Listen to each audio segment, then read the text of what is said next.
What's going on, everybody? Welcome to a feel-good fantasy football Friday right here at Chop Studios, right here at the Flipping Made Easy studio, chopping it up from the Cabinet Creation Sports Desk, the nicely polished sports desk. Did that yesterday, except for whatever that was. Water. Okay. You sure? Yeah, just spitting all over the place. It is Sturch. It is Gooch. It is Wrestling Rob behind the glass. We hope you guys are doing well on a Friday. Lots to get into today, as always, because sports always delivers. We had ourselves a fine day yesterday. I do want to give a special shout out and birthday wish to one Ezekiel Elliott. Happy birthday, Zeke. I hope everything is well on the home front. I hope you're ready for Oxnard. Let's go Cowboys. Also, I do want to give a special shout out to the creator of this awesome Chop Sports Fight Factory t-shirt, Loel's. Lo, that's Lauren, and L is Danielle. They're down the hall now. They're doing some custom stuff over there, doing some hair, makeup, but more importantly for me and for us as a business, they do some shirts and stuff. So that's pretty cool. We'll talk to those guys about some business going forward. But if you want to support Chop Sports, do so by heading on over to patreon.com/Chop Sports. That's the way to support us. It is $3, it is $5, it is $10 variations on how to support the brand. We appreciate everybody who's already contributed and potential new people that might want to contribute. I do feel a little weird in red. I don't necessarily wear red. The only other time I wore red on this show is when it was like the day after Woodbridge Police lost to the Woodbridge Barons, and I got a free shirt from my alumni. But that was it. I just feel a little, I don't know. But it is the Chop Sports Fight Factory, which you can find on our YouTube channel. There's one episode up, which, again, we're going to probably shift that back over to their own YouTube channel to help them grow. But Casey Navarro was their guest this week. So very cool episode there. But, yeah, outside of that, Gooch, you got some stuff for us here today on a rundown? So Major League Baseball picked back up yesterday. And unfortunately for the Yankees, we dropped 2 games of a doubleheader. Yuck. And I wanted to bring up something here. The Yankees are finished with their season series with the Astros, correct? Awful. Yes. Dunzo. So the Yankees batted 151 as a team versus the Houston Astros this year. And that is far and away the worst batting average by the Yankees against any single team in any season in their history. So when you're talking about the Yankees making history in anything with the history that they have, that's big news to me. Although, Aaron Boone's words were taken well. I like the way the skipper was talking yesterday. Pissed. Sounds a little pissed. Not to mention, it's like, look, this doesn't matter. We could have won this game right here. We could have won both of these games right here. And the question that you're asking me about would still be looming. Like, we got to beat this team in October. And until we do, what are we really talking about? True. Leave it to the Yankees to have a 12-game lead in late July and still be in peril somehow. Only the Yankees. Only the New York Yankees. All right, so in New York Met news, it would only be fair to bring this up because I dragged my feet on mentioning that Jacob deGrom missed his simulated start. Yesterday, he made a simulated start. So Jacob deGrom looked to be back on track. And is he going to pitch in the Subway Series? No. You sure? No. This is his first simulated start. He's not on a rehab assignment or anything quite yet. This is just getting him. I thought that was already an assignment, but I guess I'm wrong. No, when is the Subway Series? Next week. Ooh. So no. Jacob deGrom, I highly doubt they're going to put him in a pressure situation in his first game, probably pitching 4 innings at best. So like a Herman type on a start. pitch count against the Yankees. It makes no sense. Bring him in when he's ready. Yeah. And look, they're in first place. So they bridged the gap. Little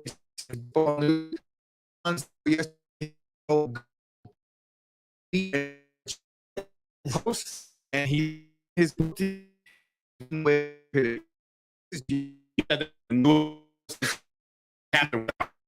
we did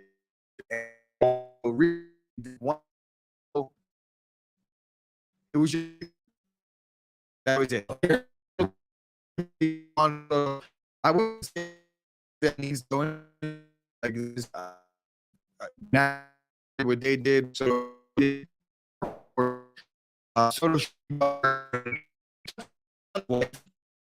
really give a shit about this situation. I talked about it jokingly, but people seem to be bringing up this thing. Was it Rosenhaus or who's his agent? Drew Rosen. No, it's the other one. Boris, Yeah. saying how the Nationals have no class because they wouldn't. Bro, you're a billionaire or a millionaire. Yeah. You fly him. Juan Soto, you making $18 million this year, bro. Charter your own fucking private jet. Anyway, nonetheless, moving on. NFL news, Kyler Murray, little man, big contract. Kyler Murray gets a 5-year, $230.5 million deal. 160 million guaranteed. We will talk about that as we get into the topical issues here. So we're not going to touch on that yet. Hold your comments. We'll hold. Later, I will hold. Okay. All I these shall new hold. helmets are being unveiled. Everybody saw the Jets unveiled their black helmets. Dallas unveiled the same helmet that they've used in every other throwback. But I don't want to rain on Dave's parade. It is a little bit nicer than usual, but I mean, it's the same one. it's the same one. You know, So they're allowed to bring it back now. All the new rules is all. That's why all these NFL helmets are coming back. My problem here isn't with the Dallas Cowboys. It's just with the NFL marketing and how they're unveiling something that we've seen That's true. time You're and right. time again. They're just That's announced. a No, good they point. didn't unveil. They just announced that they're going to be wearing them. Well, I saw the headline said Cowboys unveil. No, see, that's Yeah. stupid. Whoever wrote And the this is on article is dumb. NFL.com. So same thing with the Bengals. They've unveiled their white helmets 13 times No, they this haven't. week. They just did it This today. week. No. This week. Like Those are probably like they edits and unveiled tacos. these helmets 13 times this week, and I really had a hard time picturing in my brain what a white Bengals helmet was going to look like. It is very nice, though. It's sleek. Yes, the Giants also. I will admit that the Giants, they're that The shit's Giants clean. throwback units Definitely are going to be clean. nice. They're I wearing like them it. twice this year. I'm all about the throwbacks, and it gives Yeah. us something to talk about outside of the field of play. But speaking of all this unveiling, the Rams unveiled their Super Bowl rings last night, and bro, Ew. Damn. they're really nice. They fit right in They with were the nice, LA dude. vibe and the two palm trees on it. Very subtle. We not me on the side with the little player number engraved. If you look at the thumbnail for the show, there's the cutout of the ring on there.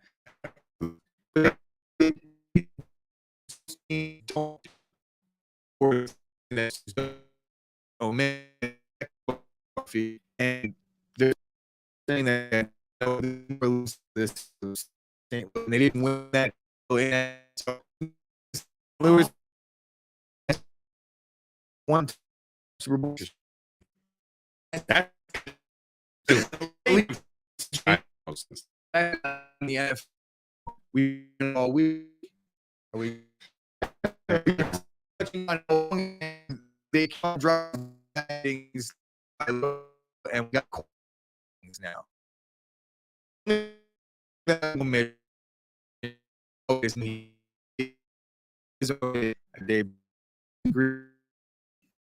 But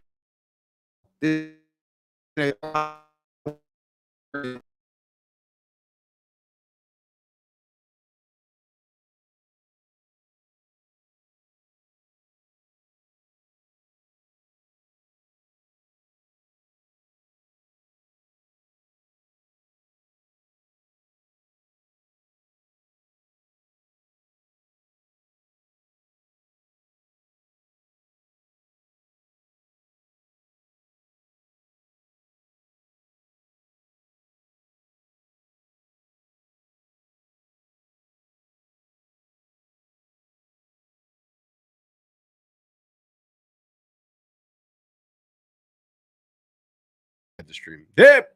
and Welcome NBA back. news. Sorry, folks. Talking Park's closed. about I'm gonna murder Optimum, by the way. Talking Can I just let about- that out there for 1 second? talking Thank about. you. I was trying to keep it up as if Whoa! we just glitched for a second. I know, picked but it up just- on my last word. So God damn! Don't worry about don't worry fucking about Artie Artie right now. Donovan Mitchell to the Knicks has created a lot of buzz this past week, Buzzky. and the buzz seems to have come to a head last night, where Donovan Mitchell tweeted out, "God is good," or "God, whatever God's plan worked out." Mitchell Robinson put out some cryptic tweet. I don't know if that led to the idea that he was involved in this potential trade that may or may not have taken place last night, but there's no details on anything. But there was a tweet. I forget the guy's name, but there was an NBA insider that came out and said, it's a done deal. It's a haul. It's a haul. The Knicks are acquiring Donovan Mitchell in a trade. While I don't think it's the best move for the Knicks because Donovan Mitchell, I don't think he's going to push them over the hump, but it is the best player that they've had in the Garden since Melo. Listen, all true. I'm saying is this: is in regards to that, as long as they don't part ways with some of these real young stars that I kind of like and I want to see develop, a la RJ Barrett, quickly, guys like that, I'm cool. Like if they're gonna ship Mitchell Robinson out, it's like I'm not a big fan of that either. But Donovan Mitchell is still one of the better players in the league. So let's not. Yeah, I mean, I feel like Donovan Mitchell, he could score. He doesn't show up in certain games, but that's typical of any guy really in the NBA Does right now. anybody know outside where of maybe Donovan 5 Mitchell's guys. father works? The Knicks. He is No, a I do know representative this. for the New York Mets. Yes. So he's in the. The old tri-state area. Okay. Yep. The old metropolitan area. I'm with it. All right, and that is it That's it for the for rundown. my rundown. Stay tuned later for my fantasy bullshit. Fantasy bullshit. All right. Anyway, I hope you guys are enjoying yourselves. You might want to join the stream on your thing for the comments, unless you don't give a shit. But anyway, because that's not, he would have to give me the mouse and I would have to come over there. I'm good. We are good. I hate everybody at Optimum except for Ray. He hustles for us. But anyway, there's a couple points here. Let's go back to Kyler for a second. You can bring up his graphic. Kyler Murray, big money. Small man, big money.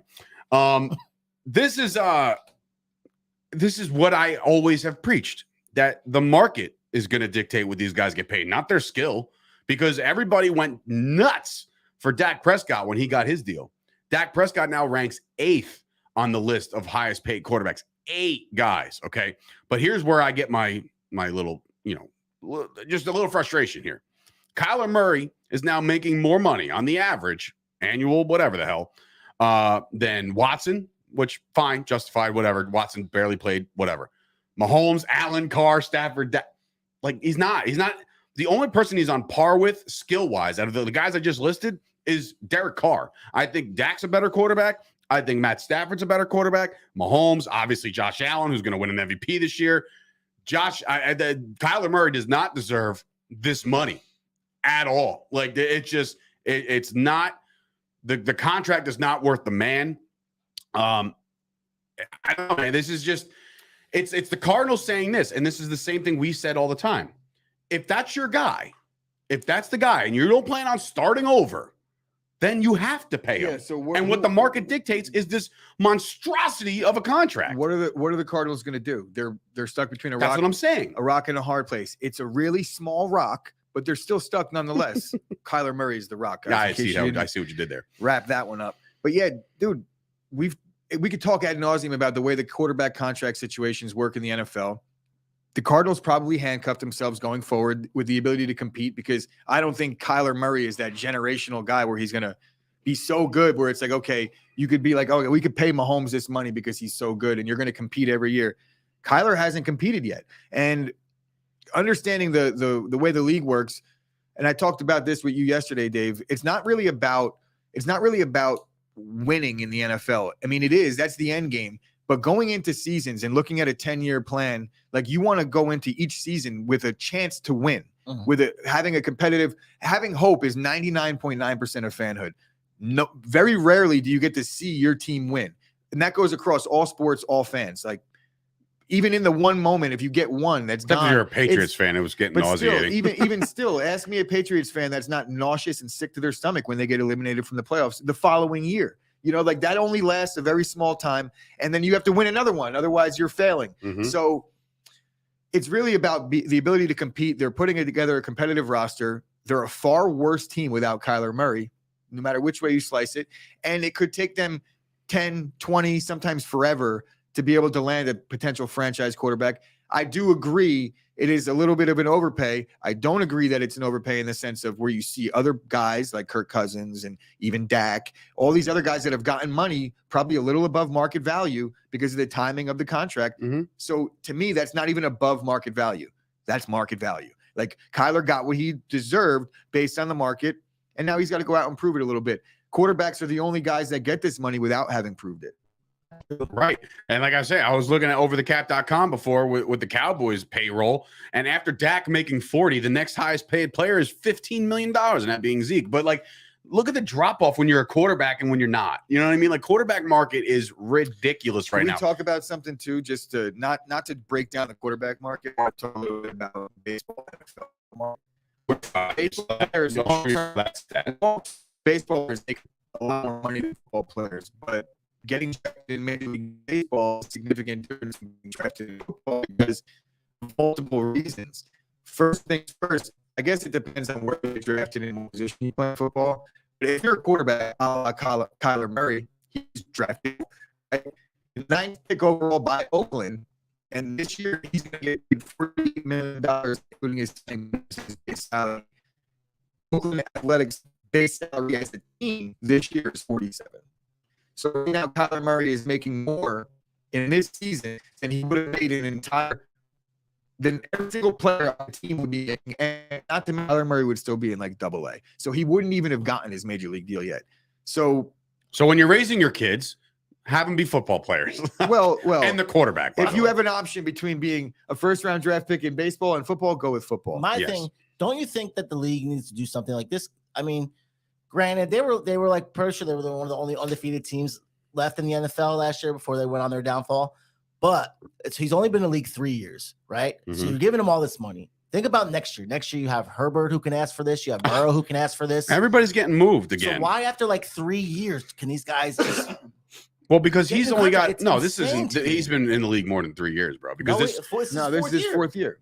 This is fourth year. So right now, wouldn't they just pick up his option first? I'm saying that's what I'm saying, Dave. Yeah, but Kyler Murray straight up said he's like, I refuse to play on the 5th-year option. He came out and said that. I remember talking about it on the show. So this is his 4th year going in. This is his 4th year, but that's the timing of it. Welcome to the new way. And it's not always the timing of it because Lamar's still waiting on his deal, and he's a year sooner. Listen, that's a whole other story. Yeah, Lamar's gonna get. And you know what can he say? If I'm him, I go in there and I just drop my MVP on the desk.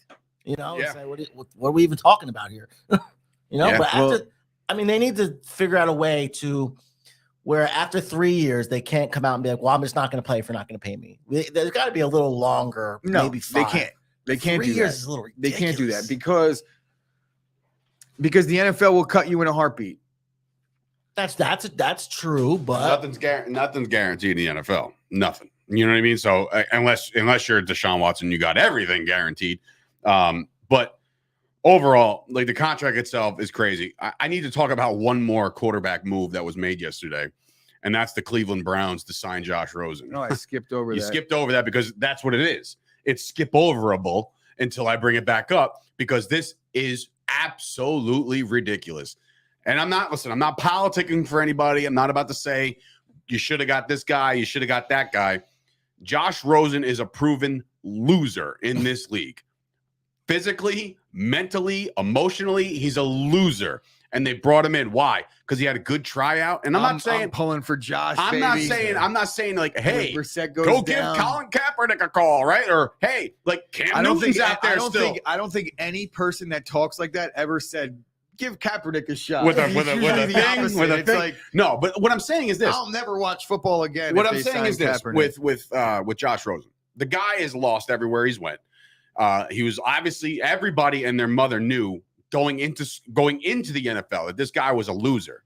And his mentality, bro, have you seen his interviews, his pre-draft interviews? Yeah. He was a rich kid with a spoon shoved so far up his ass. And he said that if he didn't get drafted number 1 or number 3 or number 4, loser's a little harsh. He's a bro. Don't you tell me the loser's hard. You remember what you said about Dane Cook? Rough. I mean, Dane Cook is a little bit different. He makes a living tearing into people too. So, but I'm just saying, he could take with Josh Rosen's case, the guy has obviously never won anywhere. He hasn't even proven beyond anything other than being a glorified backup. And that's what they're signing him for, right? He's going to be a backup. I'm just saying, if the Browns are so worried they're going to lose Deshaun Watson for X amount of games, whether it be 3, 6, 8, 12, the entire year, whatever. Josh Rosen is not your guy to back up fucking Jacoby Brissett. And he's not even going to push Jacoby Brissett. Blake Bortles is out there. I don't know how he's not getting the look. look. But I'm saying at the same time, quarterbacks. I wasn't there for the fucking workout either. Maybe Josh Rosen was like, you know what? I'm going to rededicate myself. His parents cut him off. Right, he has no more funds right in. Before the fucking draft. He's getting no more money. No, like right now. Yeah, like his parents were like, you know what? We gave you too much.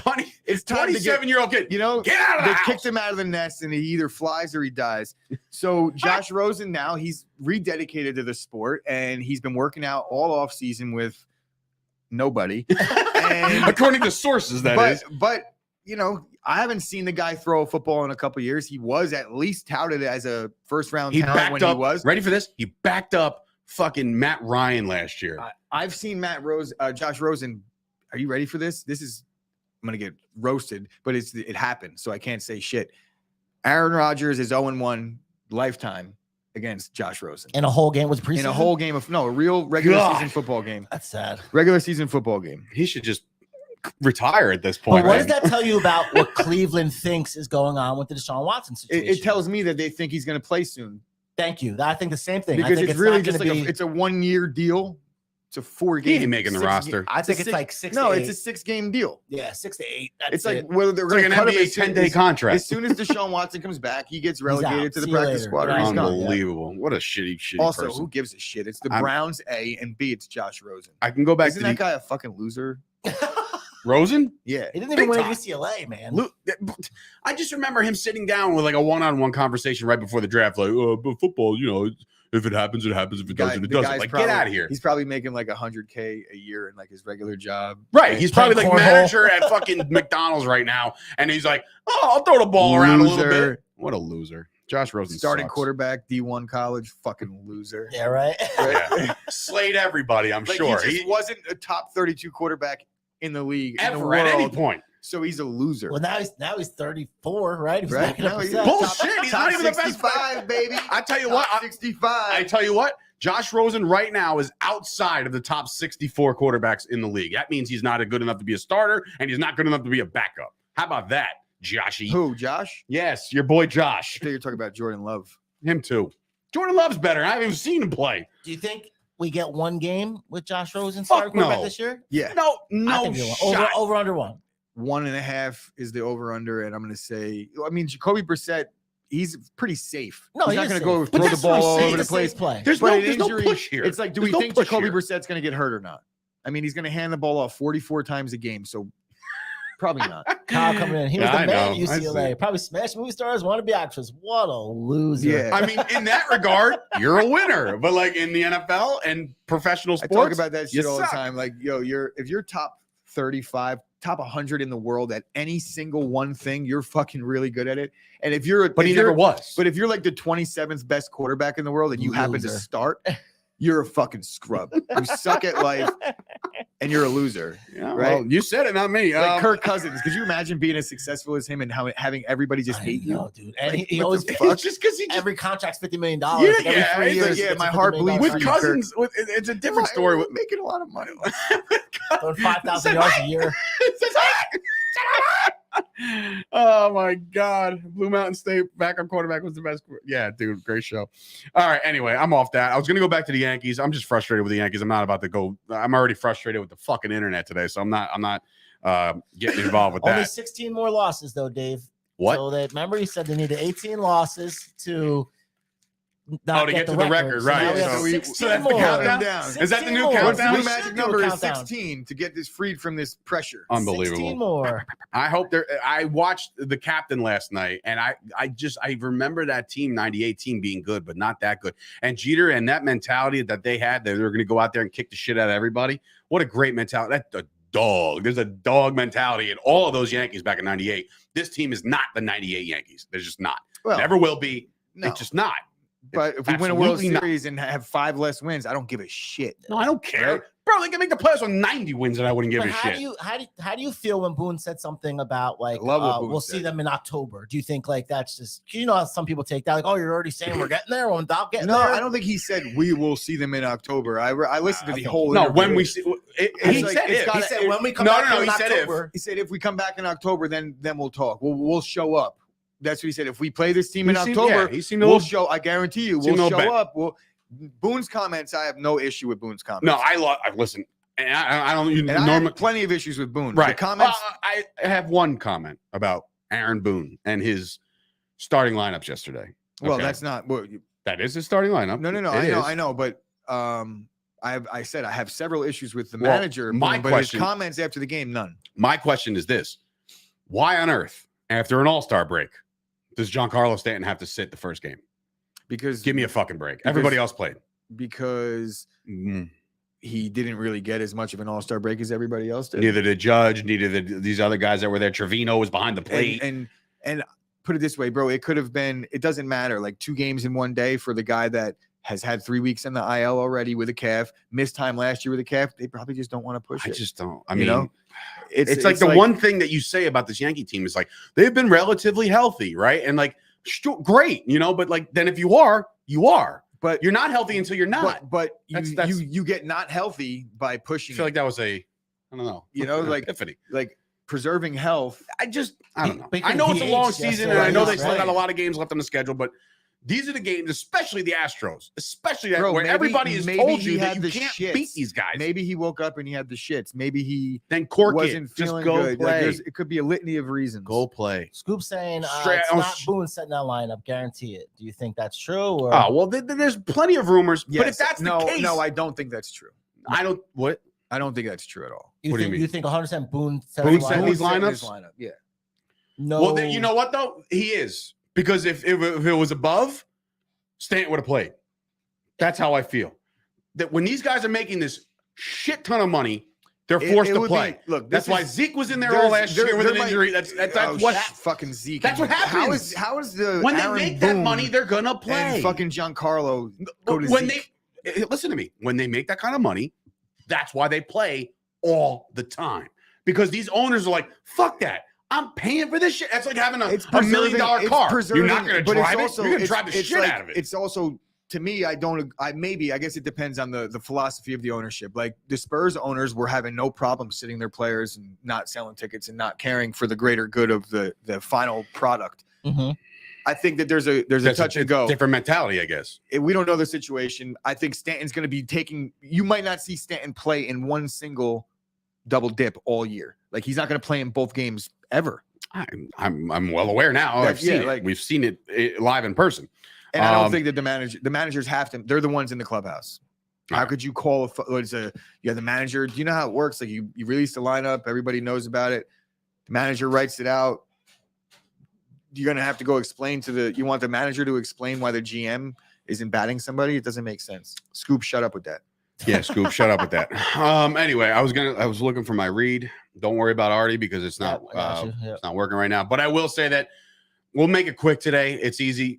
Gooch, you don't even have to do anything. Today's episode of the Chop Sports Daily is being brought to you in part by both the Fusco Insurance Agency and Manscaped.com. So you can go check out those things right now, 20% off from Manscaped if you use the code Chop Sports. And of course, Michael Fusco is helping everybody with their retirement plans and all that good shit. I can't do all the reads. We don't have the reads right now. Shave your balls. Shave your nuts. Manscaped.com, promo code CHOPS. Yes. I normally would be more well prepared, but I don't know when the next time this shit's going to kick out, so I'm just motoring through. We're good. I'm excited about this segment. Yeah, so now the biggest segment of the day, it is a Fantasy Friday, folks. Fantasy Football Friday. We just did our draft order for our Dynasty League, so I'm very excited about that. Your boy got 6th, 12th. First pick went 11. to I got 11, so that you guys are going to be jockeying for position all night. We're good, though. I think we're like... I mean, I'd rather be higher. Where? Like 1. You said you want 1, 2, or 11 or 12. 11 or 12. I love picking back to back. I like having that middle right down the seam right there at 6. I mean, on a Dynasty League, a good start, I think, if I get to pick back to back. But anyway, so... I'm dangerous picking back to back. I've had success. I know. It never stops. It really doesn't. I'm dangerous. Like, if you look at the 8th pick, like, have you seen my drafts at 8th pick, bro? Much like fantasy football and in regular football, it's like playing the math, doing the numbers. My team is always a contender in almost every single fantasy league that I've done, whether I win or not. So I have the acumen. Never had a bad year, huh? Ever? No, I have. I said almost every single one. You saw my shit team last year in this 31-man league. It was a 16-man league. 16 times 2. Yes. Yeah, it was. Don't get me started, Rob. It was the worst abomination of a fantasy league ever. And Scoop won the fucking thing, so now he thinks he's the man. What we got here is the players to avoid in the 2022 fantasy football season.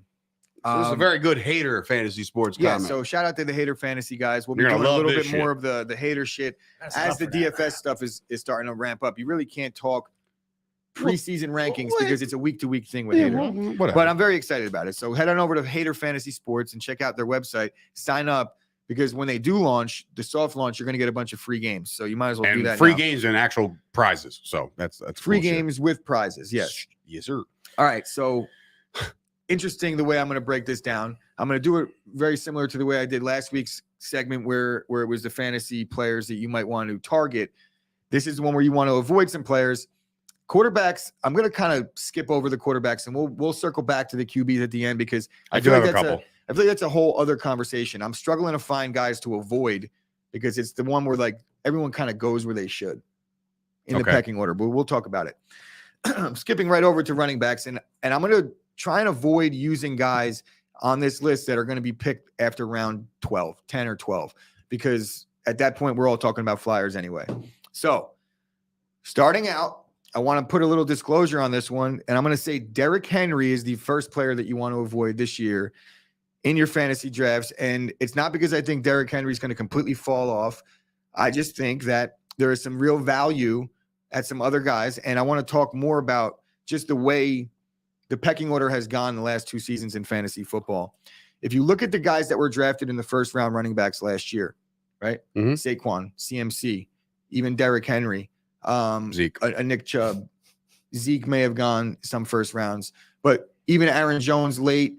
All the running backs last year that went first round, they kind of didn't do well, right? And then you saw the guys that went mid-second round, late first round, they kind of vaulted, and there was like a new breed of running back that vaulted into the ranks last year. So with Derrick Henry's 300, he's averaged now over the course of the last 3 seasons, exactly 300 carries per year. Wow. Right? It's a lot of 300 carries per year. And prior to last season, he came into the year with a 380 carries in the prior season in 2020. So it finally caught up to him. I wasn't a buyer. I didn't believe that it was going to catch up to him last year. I had Derrick Henry ranked really high, but I've turned the corner now because week 9 is just a terrible time to lose your guy, right? And if you have Derrick Henry, I think they're going to use him out of the gate a lot, but the wheels might end up falling off. And if they do, your season's over. So Derrick Henry is my first guy. Christian McCaffrey is the second guy. And this is just it's obvious for the same reasons as Derrick Henry in terms of guys that you don't want to pick guys that have injury risk that high because they tend to get hurt. How far do you think he falls? He's going to go in the top 10. Like, no doubt. It won't be me. So Christian McCaffrey in 2019, he had 400 plus touches. And last year he was on pace for the same yards per carry average, but he played in 7 games. In those 7 games, his totals was yards per game was like 25 yards less. He had 2 touchdowns in 7 games last year, as opposed to like 25 in 2019. So here, all the way down to here, I'm not sure at 5'11", 200 pounds, what people are seeing that he's going to be able to withstand the full season. And then with the usage that they had when he was healthy last year was still sporadic compared to when he was the guy that was the bell cow back, and the emergence of Chuba Hubbard to maybe show that he could actually shoulder some of the load. I just can't see McCaffrey getting the ball 20, 25 times a game this year. And for him to be able to be first round talent, that's what he's going to have to do and stay healthy. Get him all the way out of the first round if I'm you. Nick Chubb. I love Nick Chubb. Did you see him squat today? Yeah. Strongest man in the NFL. Squatting in the offseason doesn't get you receptions during the season. So and neither does it get you home runs before you do it at the All-Star game. Nick Chubb has gotten the ball a lot of times in the last 3 seasons, less than Derrick Henry by a lot. But still, the usage is starting to add up. And with the quarterback controversy or the quarterback situation murky in Cleveland still, you're going to expect to see a lot of 10-man fronts, 8-man fronts. And I just think that eventually what has to happen in this league at the running back position is guys start to tail off. I'm beating a dead horse with the guys tailing off, but, it makes sense. This is all, by the way, this is all a ploy. This Gooch is doing this to make sure that everybody avoids these guys so they fall to 12. There's situations that I will take certain players, but Nick Chubb is not going to. So you're telling me, let's just arbitrarily, if you're sitting at 12 and Christian McCaffrey just makes his way to you, you're not taking a flyer out of your first 2 picks on Christian McCaffrey at 12 and 13? No. I wouldn't either, Dave. I'm serious. Wow. What about you at 14? Because you're right before him, so you're after him. I'm not a believer in Christian McCaffrey. Especially where that team is now. I just don't. Circle back on McCaffrey. The quarterback situation is brutal. It's Baker now. Brutal. It's still brutal. Yeah. We'll see. Right. What has Baker done to benefit? Sometimes a new area and a new surroundings rejuvenates a guy. Yeah, I don't know. I'm not writing the fucking. I'm not closing the book on. And Baker I don't even know that it is now. Baker at this point. It's going to be Baker. So the next guy on the list is the fat slob that is Leonard Fournette, 260 pounds. I'm sorry, he's off my draft board until I see him look better. And honestly, I feel like if you are a guy that doesn't draft Fournette and someone that does, right around week 8, when Fournette gets into playing shape and he decides to take over the league, you could probably buy Fournette super low. And he will carry you into a fantasy championship. Next guy on the list, I think this is a fairly obvious one. James Conner, right? James Conner. So with the with the emergence of the Kyler Murray contract, I don't think that really has any bearing on the James Conner situation, but DeAndre Hopkins is out, right? So they're going to be facing a little bit more of a stack box. I don't think anybody is really double teaming Marquise Brown. With him, it's more like he was a Green. red zone guy too. So that's why everybody was. Well, that's what I'm saying. He's got a lot of touchdowns. Super touchdown dependent. His yards per carry was only 3.7. Look, if you don't have 15 touchdowns, 3.7 yards a carry, you're almost out of the league. That's very Zeke-like. Well, his birthday, man. Happy birthday, Zeke. Goddamn birthday. No. Picks up blocks, Come on. All right, I'm ready with the blocks. Look, James Conner, 3.7 yards a carry, 15 touchdowns last year. You got to imagine that number might get cut in at least in half, right? There's a potential because 7 or 8 touchdowns for a guy that shares carries, essentially. I think that's a pretty reasonable expectation from a guy that what's his career total before that? Right. Has he ever had any even in double digits? I don't think he did. So James Conner, I think that's an easy one. Moving off of the running backs, and now we move over into the wide receivers. This one gets a little. Let's see if you have any that I have here. But go ahead. A little more difficult. I really don't have any of the guys that are slated to go in the top 12, or not top 12, but top 10 receivers to 12 receivers. I feel like that's pretty safe. Interesting. You might want to juggle the order a little bit, and depending where you have DK Metcalf, that's the first guy on my list. So DK coming in at like 13 on average in a lot of the rankings lists that I've seen. I think that's a decent spot projected wise, but DK, man, if he gets good quarterback play, though, what do you think about DK doing like the Deebo Samuel thing? He's too what big. If they tried it's almost too big. What do you mean? Debo's big too. I mean, as big as DK Metcalf. Nobody's as big as DK Metcalf. The guy's a fucking DK ox. could do whatever they asked him to do. Like, is Derrick Henry too big for running back? No, yeah, but he's also not catching balls. He's not running routes either. Yeah, but DK is. Like, that's the thing that you would say. Like, the size of DK, you'd be like, oh, he probably can't run routes. He could definitely run you over. Well, he's a receiver. Right? Like, of course he can run routes.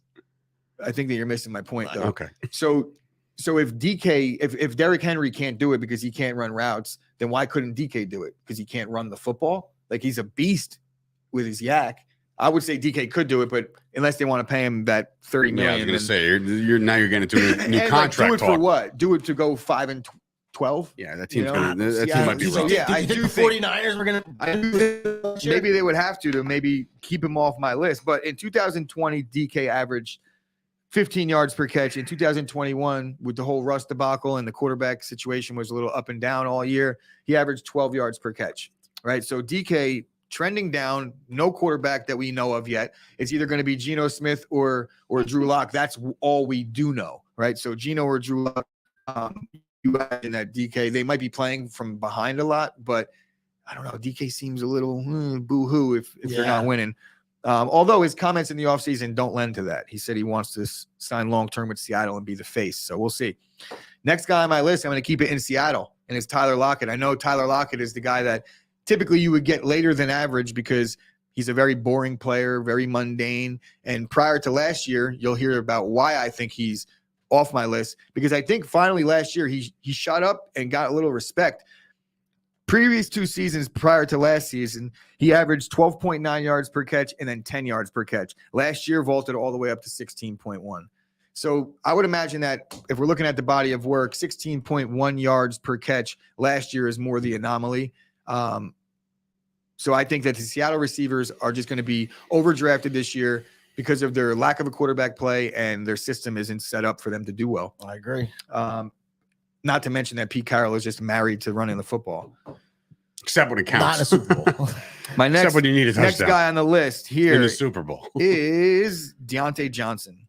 Ooh, so he's on my list.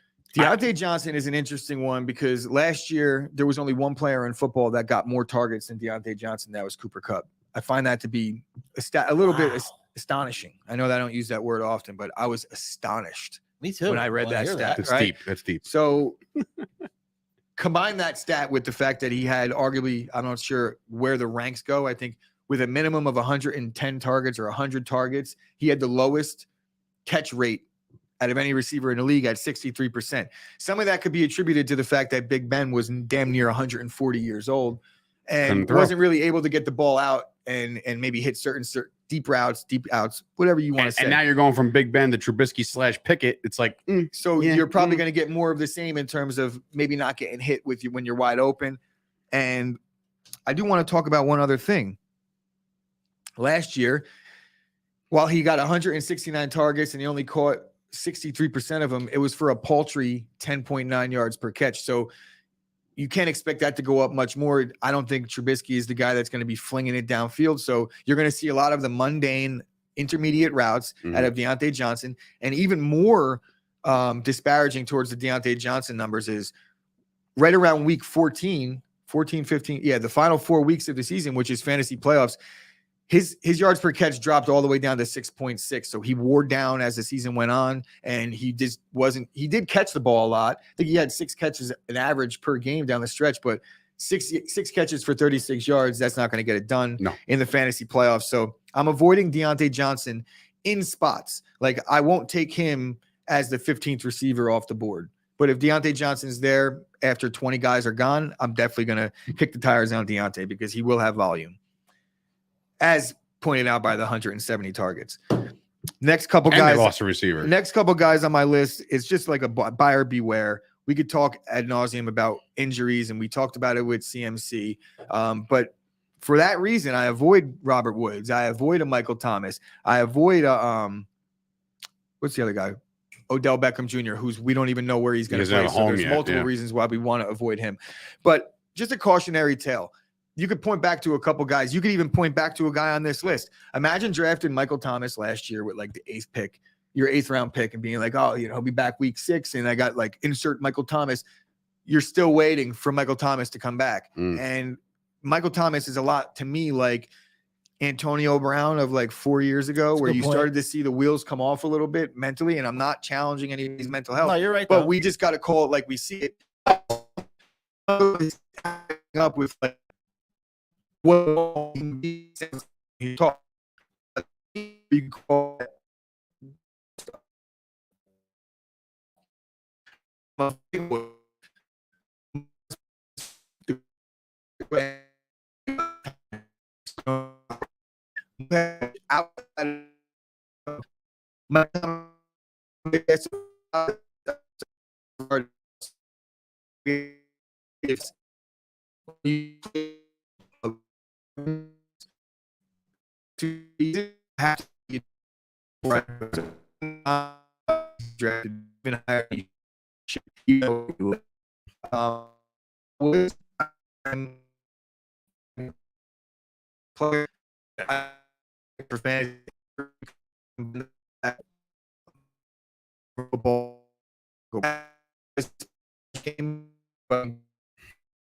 Robert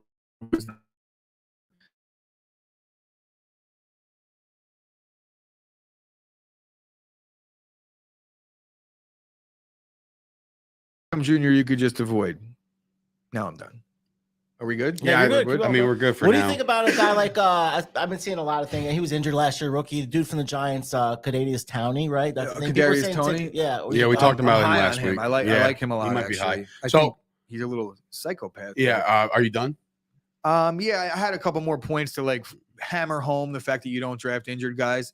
Same deal with like why you don't draft him is if you drafted in baseball this year, you drafted Jacob deGrom and you drafted Fernando Tatis in like the 5th round, 6th round, and you're still waiting. Stash him and there's like 6 weeks left. You just cautionary tale. Just don't draft injured players. I learned my lesson every year and then relearn it every year. All right. Well, I got a couple guys. Now that you're done with your list, a couple quarterbacks, couple receivers, couple guys that just I feel like might have a little bit of a step back and just I wouldn't hang around with these guys at all. One being Kyler Murray. Probably Josh Rosen. Well, Josh Rosen for sure. Kyler Murray for one, because of the fact, A, he just got paid. So sometimes complacency will kick in. B, there's no Hopkins for 6 weeks. I just don't think that he's, unless you're drafting him for his legs and like the way he moves around the pocket and the way he can scramble, maybe score a touchdown here and there, that's fine. Kyler Murray is the kind of guy I'm not touching this year. Going to receiver for a second. Tyreke Hill. I'm not big on Hill this year because of the fact that Waddle's over there. They do have a nice rapport with Gesicki. Tua is your quarterback. So until Tua lights up the world, which, again, he found Waddle a bunch last year. A lot of yak, right? Not intermediate routes, nothing crazy. A guy like Tyree Kill lives in the intermediate, right? He lives in the drag. He lives in the slant, right? But, like, if over the top, I don't foresee that happening. Tyree Kill to me is going to go high. I just think that I've never been a big Tyreke Hill guy because I've always thought he's like a one-trick pony type dude. I'm like high on Hill this year. No. Higher than I've been. Hunter Renfro. He's dropped like Hunter Renfro. Now, while Hunter Renfro was fantastic last year in spots, now you add the Adams effect. Okay, Adams is over there. He's going to eat. Waller is going to eat. There's going to be like third and Renfro situations where they call it third and Renfro as a Raider fan, right? And third, and no matter what it is, Renfro's going to get the ball. But how many times is that going to happen? 5, 6? You know what I mean? Like, I don't think that Renfro's going to get the volume that he usually gets. So I'm avoiding Hunter Renfro this year. Any Chicago Bear, avoid him at all costs. Hopkins being out 6 games, you're not getting the same Hopkins. When he comes back, just so you know, he was 31st last year when he was healthy in yards per route, meaning the guy is just, I don't know. I look at Hopkins and I'm like, is he getting lazy all of a sudden? Like, why are we not running bigger routes? Hopkins was once touted as one of the better receivers in football, if not the best receiver in football at one point. No longer the case. I avoid Hopkins. And if you're talking about quarterbacks, a guy that used to light up the scoreboard every week, Aaron Rodgers. I'm avoiding Aaron Rodgers this year. Why? Now, not enough people are talking about the fact that they lost Deontay Adams, and Gooch is going to come back and fire back and say, "Do you know their record without Deontay?" Forget their record. I have fantasy stuff for this. I have it too. So he's played 11 games without Deontay Adams. Okay, career.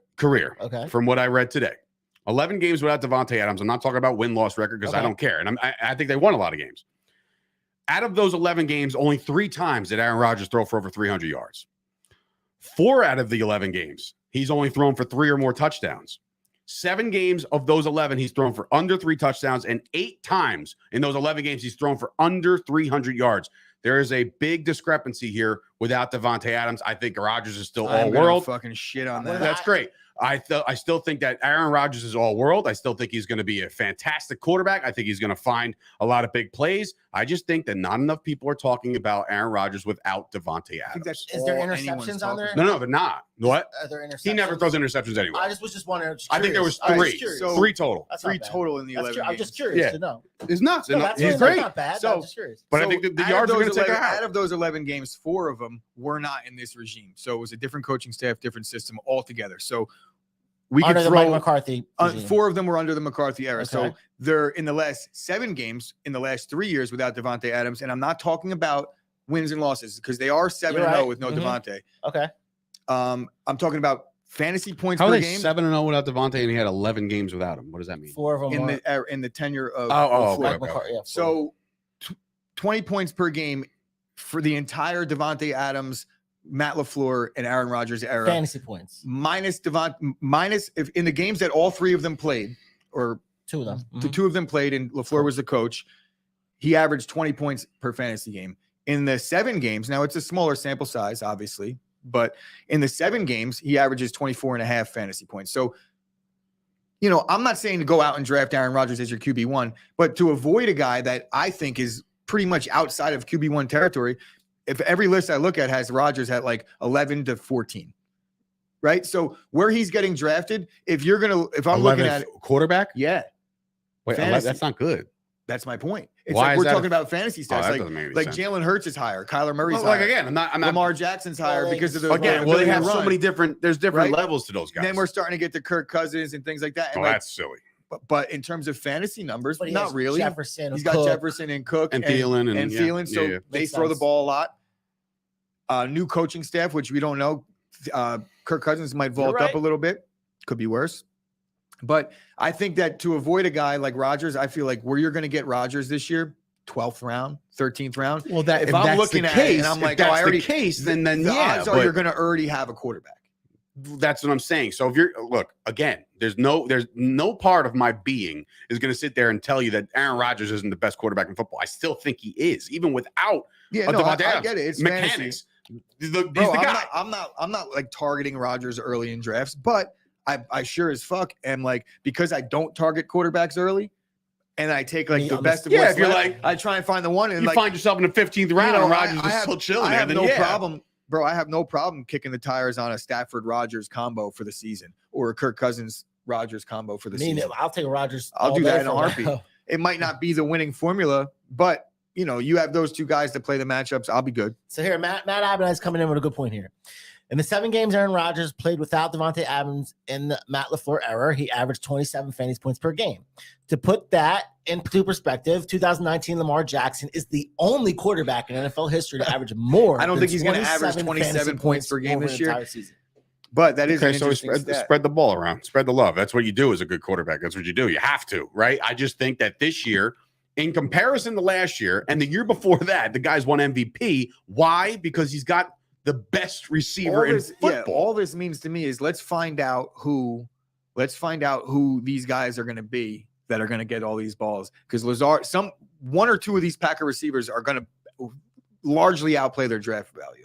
Like 100%. If I had to put my finger on it, probably be Lazard. I think that Amari Rodgers might not get drafted, and he's going to be a useful flex guy at the very least this season. Now, Dave, I have a question for you.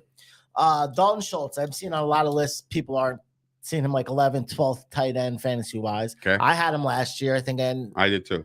I think I did pretty good. Do you take a flyer on him this year? Or Yeah, absolutely. And the reason for that, and specifically, is the fact that he's playing on the franchise tag. So the fact that he's due money, he's going to warrant a lot of balls his way. He is, absolutely. Yeah, especially a guy like, he didn't come into the league as a star, so I like a guy like this in a situation that. Nobody knew who Dalton Schultz was until Blake Jarwin went down. He's always had to prove it. So and he's got a big prove it thing, because if he wants to be paid like I don't understand I don't know what Dalton Schultz has. There's a lot of people that say the guy can't block. I don't believe in all that bullshit. He is who he is. He is who he is. But I'm saying, receiver. Can you look at Dalton Schultz, even if he has a monster year this year, let's just say, 100 grabs, fucking 10, 11 touchdowns, whatever. He has this all-world year. Could you justify a Dalton Schultz to make the same kind of money as like a Kelsey or a fucking Kittle? Not after 1 year. But he's gonna have to. But then he's gonna get that too.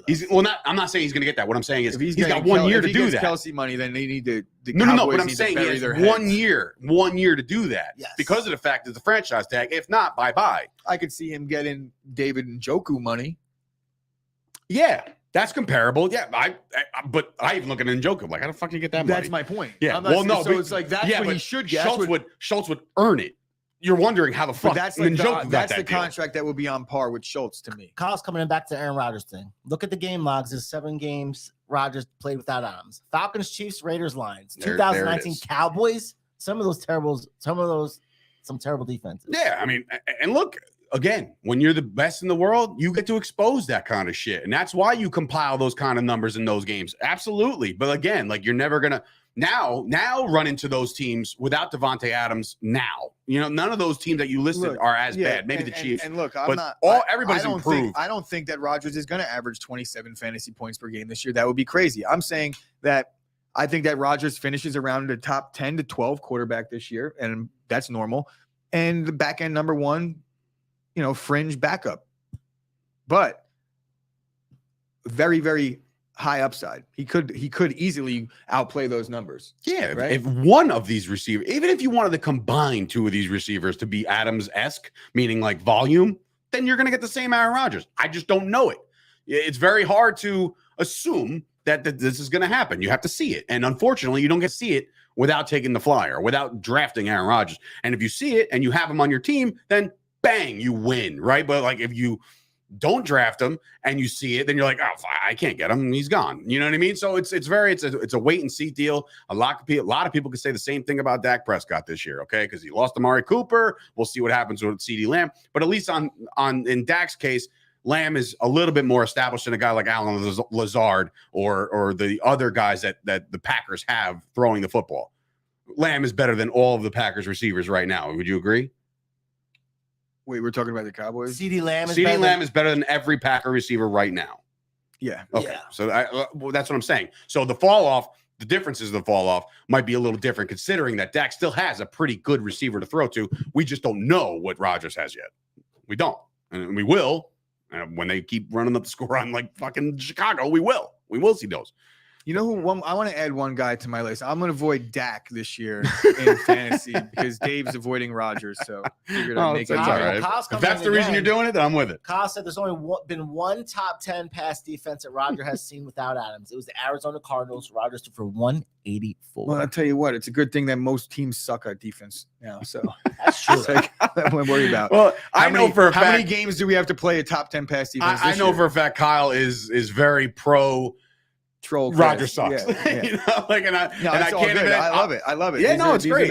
Trust me. The relationships that have been forged over the past Gooch year has and a half have a been Packers tattoo on one arm, and on the other shoulder blade, he has a chip. Do you tattoo really of have a Packers tattoo? I also have my cleats on right now. He's about to run the fuck out of here as soon as the show's over. I want to play a sport against anybody that has any challenges. Pick a sport, and I'm not talking about fucking fake sports. You got to be playing it your whole life, though. Yeah. Well, I mean, I played every sport my whole life. That's why I'm so good at everything. Jesus Christ. No. It's like, you ever see the Mario when they fucking sport. Is fantasy football a sport? No. I bet you You're not doing anything. I bet you it will be in like 5. You're not doing anything. If video games are a sport. Eating is a sport. If video game, you're doing something. 100%. In like 5 years, I bet you will. Video games are a sport. It'll be like a big eating is a sport. Poker is a sport. sport. Who the fuck said video games are a sport? Jogging is a sport. You can go to college for video games now. Jogging is a sport. Still not a sport. Esports. It's an e-sport, right? It's an electronic sport. It's so fun. Fuck. By the way, Scoop, it's really not that hard to see which games Davante Adams missed, and then just look at what the teams. Kyle knows where everybody finished. All I had to do was Google. Yeah, I had to Google games games without Adams. these stats. No, Kyle does have the plug for all the stats. When you I drive saw a his cab, setup. You can't type on, because you know what Kyle does at night. Some guys watch TikTok like Rob over here. Damn right we do. No, Kyle Kerm sits there at 11:30, 12. It gets late. He's lonely. He goes, how the fuck can I research how bad Aaron Rodgers is? This is what I'm going to do. That's how I get off. Yeah, I'm going to do that. I wake up to like a voice memo in our group chat, and it's Kyle asking, why don't switch hitters that are lefty? I'm still only that group chat that I was supposed to be invited to like 3 months ago. Which one? He is. We should probably get him in. We'll invite you. But we got to delete all the comments we said how much he sucks. I don't give a fuck about that. I already know that. If you scroll up and read one thing, then you're a loser. You're a Josh Rosen. You're a Josh fucking Rosen if you go into a new group chat loser. And just start. Oh man, when did you join the Bloods? Oh well, I was initiated this morning by actually. Rob. By Rob. Rob. Fucking hilarious. 31, baby. Oh God, we're gonna get flagged for my gang call. Yeah, let's not. What do you mean? I'm bleed blood. No, God, I'm just wearing red. It doesn't happen often. It probably won't happen again. Actually, this was not a favor because it was a favor for her to make the shirt, but like I just wear it just to show what she can do. Anyway, that is our fantasy football players to avoid today. We are very sorry. I am very sorry for the internet issues. I'm going to get on the horn as soon as. Yeah, I don't give a fuck. I know you don't care at all. I mean. He's like, we're sorry. No, actually, I'm sorry. I can't speak for you.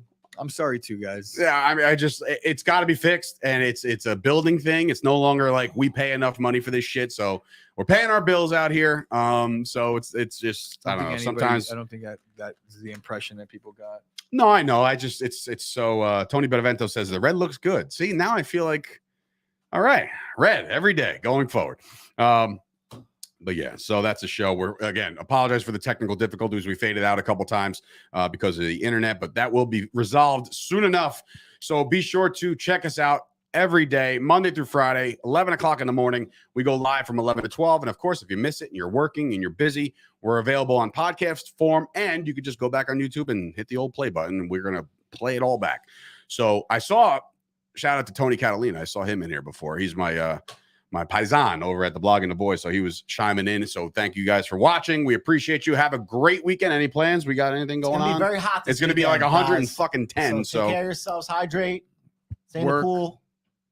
I'm going to work. All right. So with that, so you're going to work. I am also going to finally, I think I'm going to visit my new niece. I'm going to be able to get a family day out of that. All right. Are you going to be able to sleep this weekend, Dave? We got a big Monday coming, bro. Oh, dude, I'm big jazzed. Monday. I am so jazzed I'm about going to Monday. sit with him and Tommy on a train while they're drinking, and I'm just sitting there like this. I mean, I'm not going to be like pounding booze. Yes, I'm just, come on. We're I'm like excited.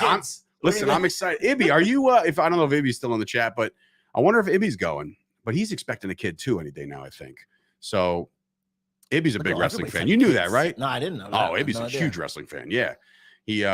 He knows his shit. But anyway, we're going to Raw on I was Monday. gonna say, are you guys done? Could I go? Oh, I'm piss? sorry. Anyway. It's like having like a conversation. First Sturch and Gooch, and of course, Wrestling Rob. This has been another episode of the Chop Sports Daily. See you guys back here Monday, 11 o'clock. Have a good weekend.